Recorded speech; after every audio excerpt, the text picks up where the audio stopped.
ध्यानाभ्यास के इस मुक्ति प्रदायिनी अनुष्ठान में आपका हृदय से स्वागत है। अभिनंदन है, अभिवादन है। बाहर से अपना ध्यान हटाइए और अपना संपूर्ण ध्यान अपने शरीर पर लाइए।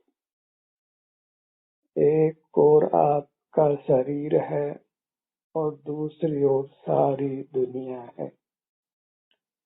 बाहर की दुनिया से जुड़कर हमको वैसे सुख दुख का अनुभव होता है। रागादिक दोष उत्पन्न होते हैं। एकांत दुख ही हो ऐसा नहीं है।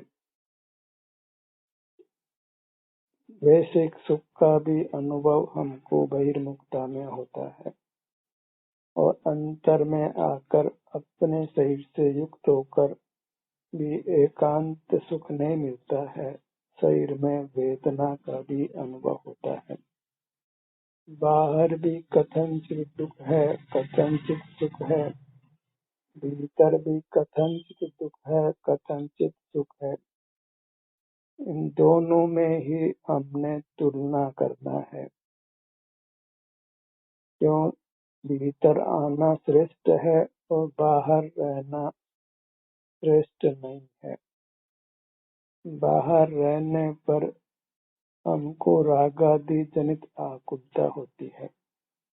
उससे नूतन कर्मों का बंध होता है और शरीर बना रहता है। और भीतर आने पर भले ही शरीर में दुख का अनुभव कदाचित हो, पर विषय सामग्री से नहीं जुड़ने से रागादिक दोष उत्पन्न नहीं होते। हम वीतराग होते हैं। वीतरागता जनित शांति का अनुभव होता है। यही शांति श्रेष्ठ है, जिस हेतु से हमको अपने शरीर से युक्त होना है। बाहर के वैश्विक सुख व अन्य उपलब्धियों को छोड़ना है। बाहर राजपाट हो, बहुत धन हो, नौकर चाकर भी हो, नाना प्रकार की भोग सामग्री हो, तथापि हम कसाय से मुक्त नहीं हो पाते हैं। नूतन कर्मों के बंधन से मुक्त नहीं हो पाते हैं। भीतर भले वैश्विक सुख जैसा कुछ भी अनुभव नहीं होता हो, पर कसाय जनित दुख नहीं होता है। हम वीतराग होते हैं। भले ही शरीर में वेदना का अनुभव क्यों न हो, वह वीतरागता हमको नूतन कर्मों से नहीं बांधती है और पूर्वबद्ध कर्मों से हम मुक्त होते हैं। इसी आधार पर हमने बहिर्मुखता को छोड़ना है और अंतर्मुख रहना है। बहिर्मुखता में रागादिक का दोष बना ही रहता है, जिस हेतु से संसार अनवरत रूप से चलता है। और भीतर आने पर क्योंकि हम बाह्य पदार्थों को विषय नहीं करते हैं, तो राग द्वेष नहीं होता है। हम वीतराग होते हैं और वीतरागी को कर्मों का बंधन नहीं होता है और बद्ध कर्मों से भी हम छूटते हैं।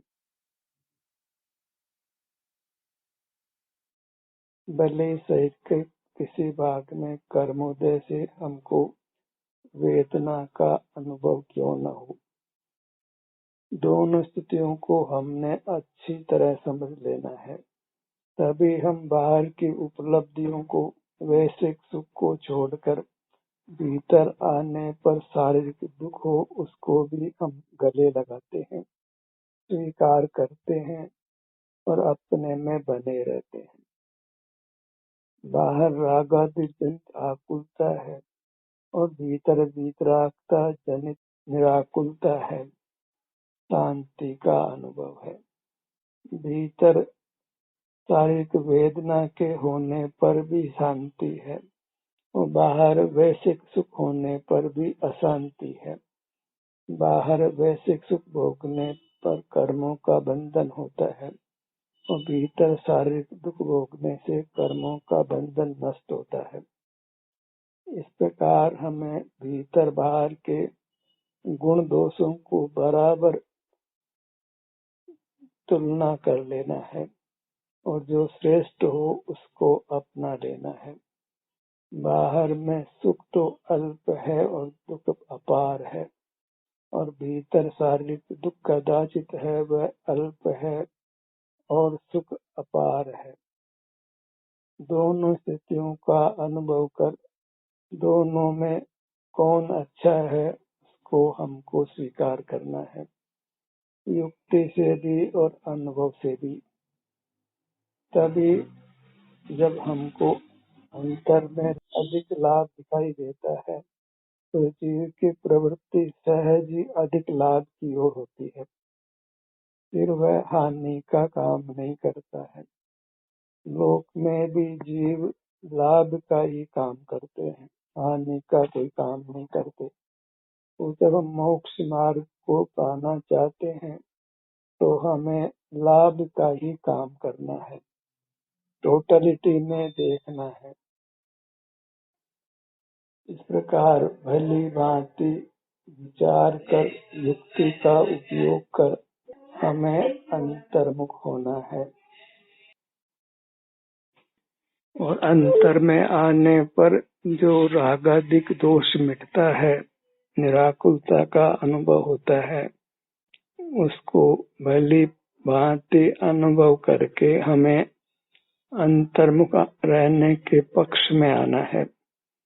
जब अच्छी तरह हम दोनों स्थितियों का अनुभव कर यथार्थ निर्णय ले लेते हैं तो मोक्ष मार्ग में होते हैं, तो फिर मोक्ष भी मिल जाना है। सिर से पैरों तक ये अपना स्वरूप है, जिसके संवेदन में हम वीतराग होते हैं, और वीतरागता को ही हमने इष्ट करना है। क्यों? राग ही तनाव है, स्ट्रेस है, जिससे हम अस्वस्थ होते हैं और दुखी होते हैं, और वीतरागता ही निराकुल है, जिससे हम तनाव मुक्त होते हैं, स्वस्थ होते हैं, सुख का अनुभव करते हैं। बहिर्मुख रहना वह हानि का कार्य है और अंतर्मुख होना वह लाभ का कार्य है। हमें दूरदृष्टि रखना है।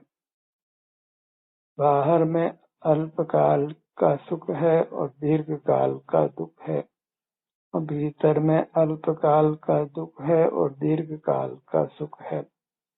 तो हमें दीर्घकालीन लाभ चाहिए, दीर्घकालीन हानि नहीं चाहिए। तो भीतर आने पर कदाचित शारीरिक दुख भी है, तो हमने सहर्ष स्वीकार करना है। जब कोई हम व्यापार प्रारंभ करते हैं, उद्योग लगाते हैं, तो प्रथम तो हमको अपना पैसा ही लगाना होता है। शुरू के कुछ समय तक हानि भी होती है, उसको हम स्वीकार करते हैं, क्योंकि दीर्घकालीन हमको लाभ होना है। उसी स्थिति को हमने मोक्ष मार्ग में काम में लेना है। प्रथम तो अंतर में आने पर हमको शरीर के विभिन्न भागों में वेदना का अनुभव होना संभवित है, पर दीर्घ काल तक हम फिर निरोग रहते हैं, स्वस्थ रहते हैं, रागादिक के तनाव से मुक्त रहते हैं और उत्तम अतीन्द्रिय सुख को पाते हैं। इस आधार पर निर्णय कर फिर हमको अपने सिर से पैरों तक ही बने रहने का रात दिन प्रयत्न करना है, और वह प्रयत्न भी सहज हो जाता है। व्यापारी सहज ही दुकान पर बैठता है, उद्योगपति सहज ही उद्योग पर बैठता है। वहाँ भले नाना तनाव के प्रसंग उपस्थित क्यों न हो, वह समझता है कि इसमें मेरा लाभ है। ऐसे ही जीव अंतर्दृष्टि करता है अपने सिर से पैरों तक ही बने रहता है, तो साधक यह जानता है कि इसमें मेरा लाभ है, तो वह सहज ही अंतर्मुख रहता है।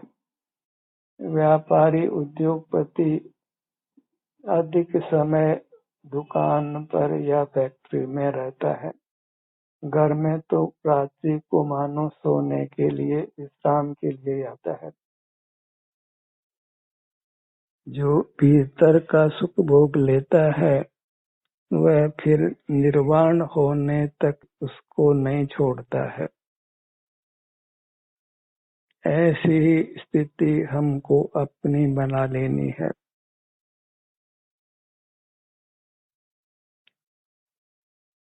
बाहर में कितनी ही अनुकूलता क्यों न हो, बाहर में कितनी ही प्रतिकूलता क्यों न हो, दोनों स्थितियों को छोड़कर, दोनों में ही संभाव धारण कर जीव भीतर अपने सन्मुख रहकर वितरागता जनित सुख को भोगता है। उस सुख को छोड़ता नहीं है। वह अपने अंतर में शरीर का संवेदन करते हुए ही रहने का रात दिन प्रयत्न करता है। मोक्ष मार्ग के साधक की यही दशा होती है। जैसे संसार मार्ग का साधक जीव मृत्यु पर्यंत व्यवसाय को या उद्योग को, गृहस्थी के कामों को नहीं छोड़ता है। हमें उस स्थिति को छोड़ना है और अपने अमूर्त शरीर का संवेदन करते हुए रहना है, उसको छोड़ना नहीं है। जीव स्वतः ही उसको छोड़ता नहीं है। जिस कार्य का लाभ भाषित होता है तो उसका लोभ हो जाता है, फिर जीव उसको कोई लाख मना करे तो भी छोड़ता नहीं है। तो अंतर में रहने का जो सुख मिलता है, कसाय रहित होने का सुख जो मिलता है, उसको फिर लोग कुछ भी कहें वह उससे प्रभावित नहीं होता है, उस सुख को छोड़ता नहीं है। कोई कहे भले से कि तुम ये आंख बंद कर क्या करते हो, कुछ बाहर का उद्यम नहीं करते हो, तो भी वह कुछ परवाह नहीं करता है।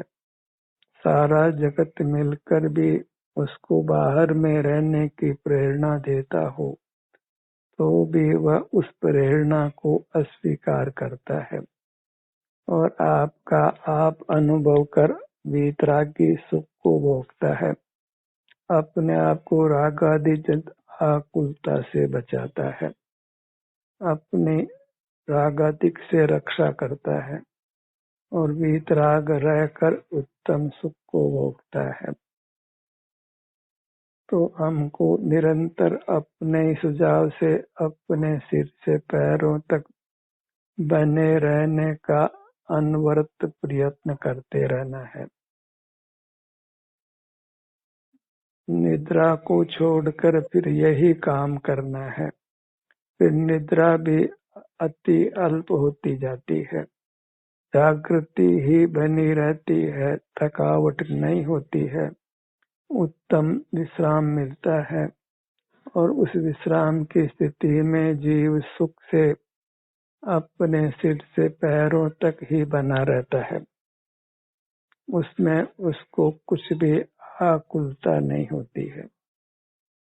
बस एक बार अंतर में आकर शरीर में वेदना भी हो तो वीतरागता जनित शांति को, सुख को पहचान लेना है। फिर सारी दुनिया भी आपको अंतर में आने से रोके तो आप कुछ भी परवाह नहीं करते हैं, लोक संज्ञा में नहीं पड़ते हैं। हमें वितरागता जनित सुख को भोगते हुए रहना है। बाह्य जगत से जुड़कर होने वाले रागादिक की आकुलता को नहीं भोगना है। अपने में ही विहार कर उत्तम सुख को भोगते हुए रहना है। कदाचित शारीरिक वेदना हो तो उसकी उपेक्षा कर देना है। फिर धीरे धीरे सहज ही आप शरीर में वेदना को नहीं पाते हैं, प्राय निरोग ही रहते हैं, निराकुल रहते हैं, उत्तम स्वास्थ्य को पाते हैं। सारा जीवन अमृत रूप होने लगता है। आगे आगे का जीवन उत्तरोत्तर अधिक अधिक सुखद होता जाता है। ऐसे इस मोक्ष मार्ग में हमको निरंतर बने रहना है और उत्तम सुख को भोगना है। रागादि जनित आकुलता को नहीं भोगना है। अपने मुखमंडल को लक्ष्य में लीजिए।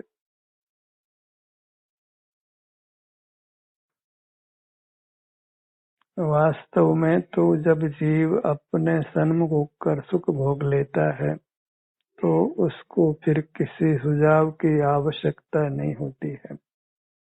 अंतर में आप ही आपका गुरु हो जाता है।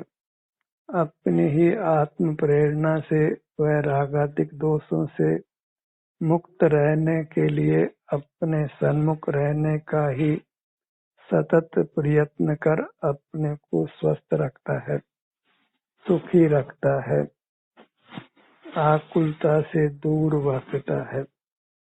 सीने के भाग पर आइए।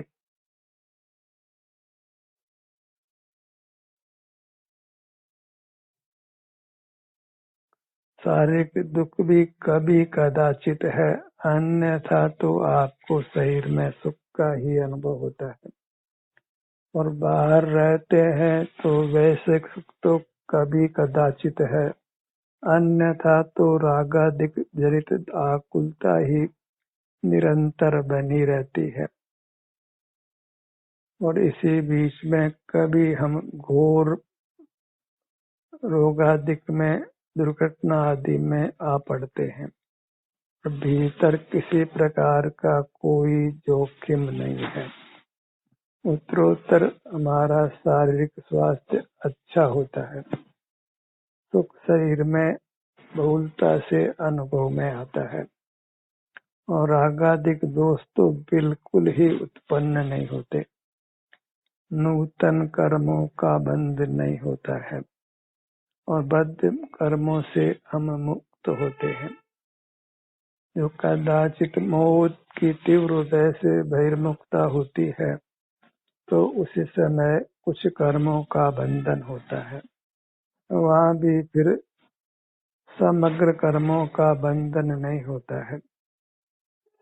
आगे आगे बंध कम होता जाता है, बंध का अनुभाग भी कम होता जाता है और इस प्रकार जीव भीतर बाहर रहते रहते पूरी तरह भीतर रहकर परमात्मा हो जाता है। अपने ध्यान को अपनी दोनों भुजाओं पर लाइए।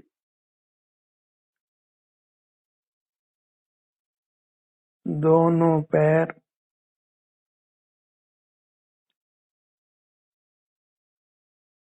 यही अपना रूप वह परमात्मा का रूप है, देव का रूप है।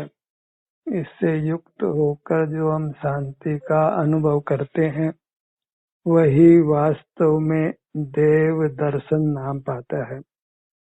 वही आत्म आराधना है, वही मोक्ष का मार्ग है। बाहर में धर्म का लेश भी नहीं है और भीतर अधर्म का लेश भी नहीं है। ऐसे भीतर बाहर में रात दिन का अंतर है। बाहर 100% अधर्म है और भीतर 100% धर्म है। वह आंशिक बना नहीं है।